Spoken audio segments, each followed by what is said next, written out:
fire sign, Aries, Leo, and Sagittarius. Kumusta po kayo guys? Okay, so fire sign, maraming salamat po sa walang sawang pagsubaybay sa ating mga reading. And kung kayo ay bago pa lang sa ating channel, mag-subscribe na po kayo guys.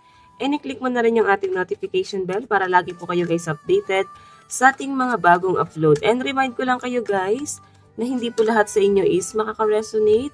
Pag hindi kayo guys naka-resonate, ay ibigay na lang po muna natin sa iba. So, tignan natin guys. Fire sign, Aries, Leo, and Sagittarius. Gabay po, Spirit Guide. Gabay po ni Fire sign.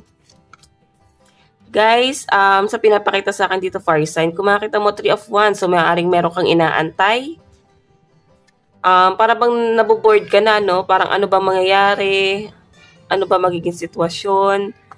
Tignan natin. Puro pag-aantay ang nakikita ko sa inyo, guys. May problema dito na parang gusto nang matapos. Okay, Fire sign. Meron po tayong 3 of Pentacles.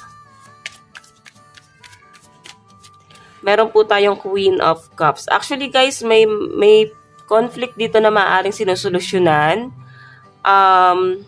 Hindi ka mabigyan ng time ng person mo sa pinapakita sa akin, Fire sign, kasi medyo busy yung person mo. Ngayon, nag-aantay ka rito. Yung person mo sa nakikita ko, pagod na siya. Parang gusto niya lang dito magpahinga muna. Feeling niya kasi may mga laban siya dito na parang walang tumutulong sa kanya. Okay, so Emperor yung energy. Siguro kailangan mo lang dito, Fire sign, intindihin at unawain mo na yung person mo. Wala naman ako nakitang third party or ibang conflict dito. Okay, so titingnan pa natin, Fire sign, ano pang ipapakita sa atin ng inyong energy. Okay, so tignan pa natin, Fire sign, pagdating sa inyong career. Sa career naman po ni Fire sign, Spirit Guide.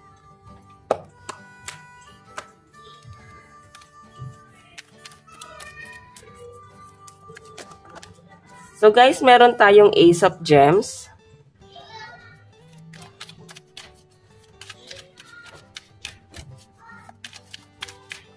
Meron tayong Master of Clouds pagdating sa career mo. Meron tayong Take the Leap. So guys, may nakikita ako dito guys, opportunity na maaaring dumarating sa mga fire sign. Sana sa sense ko rito guys, kailangan mo lang paganahin yung isip mo or kailangan mo lang magplano kung igagrab mo ba yung opportunity na yan, guys. May nakikita ako rito, guys, fire sign, na parang gusto mong itry na i-grab yung opportunity na yan. Pero siguro hindi magiging madali sa'yo. Kaya maaaring pag-aaralan mo to, fire sign, no? Itong bagay na to. Yung iba sa inyo, guys, may nakikita ako dito, maaari kasi na kayo ay nagpapahinga or nasa bakasyon. Maaaring maraming process akong nakikita rito, guys. Maaaring ito rin, guys, yung tumatakbo sa isip nyo. Kung ano man yung pwede yung i-process, pwedeng favors. Okay, siguro guys, ang magiging conflict mo is yung pag-process ng mga favors. May nakikita ako dito ang possible na travel. Yung iba sa inyo parang magko-cross country. Siguro nag-take kayo ng exam. So, yung iba sa inyo guys, possible na pumasa kayo dyan. So, ayan o. Okay, so tignan pa natin guys, ano pang ipapakita ng inyong energy. Pagdating po sa daloy ng pera ng mga fire sign.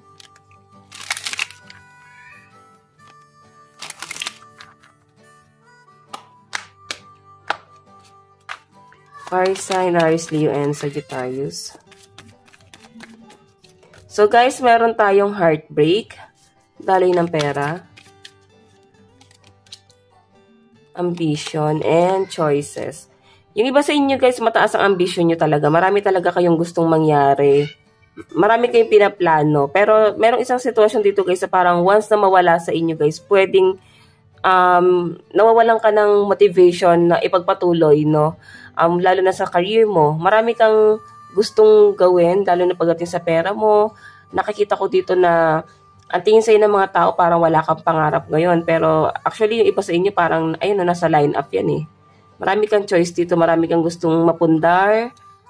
Nakikita ko rito rin sa inyo guys na marami kang gustong patunayan sa sarili mo. Kaya nga, mataas ang ambisyon ng mga fire sign. Ayan, ambition. Oh. Minsan lang guys, nape-pressure tayo, no? Fire sign sa nakikita ko.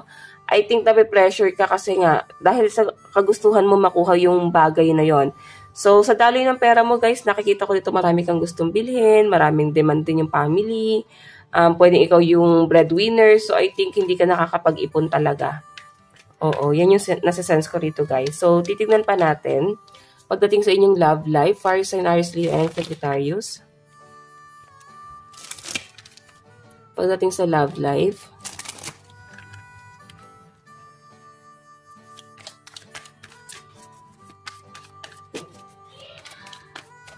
Meron po tayong exploration. Actually guys, grabe no, nag-overthink yung iba sa inyo. Pwedeng ikaw o yung person mo sa pinapakita sa akin dito. Okay. Okay, sa love life po ni fire sign. Nakikita ko dito guys, kung makikita nyo, exploration, kung ano-ano yung pupasok sa isip nyo. Pwedeng may mga nag-overthink, may pagdududa, paghihinala. So, nakikita ko dito guys. So, I think hindi to guys makakabuti, no? Kung may mga doubt dito pagdating sa relationship niya ng person mo guys, kasi yun yung makakasira sa inyong dalawa. Wala ko nakita dito guys sa para bang nagkakaroon ng tiwala doon sa person. So, grabe lang guys yung pag-overthink. Ayan, parang napaparanoid. Yun ang nasa-sense ko guys. Tignan pa natin fire sign, Aries, Leo, and Sagittarius. So guys, meron po tayong ascension. Moving forward. Actually, iba sa inyo, inaalis mo sa isip mo yung mga ganitong bagay. Kasi, gusto mo mag-recover or gusto mo magkaroon ng maayos na pag-iisip. Ayaw masyadong mag-focus doon. Tignan pa natin. So, alam nyo guys, mag-work lang talaga kayo ng person mo kung kayo ay magtutulungan. Ayan no.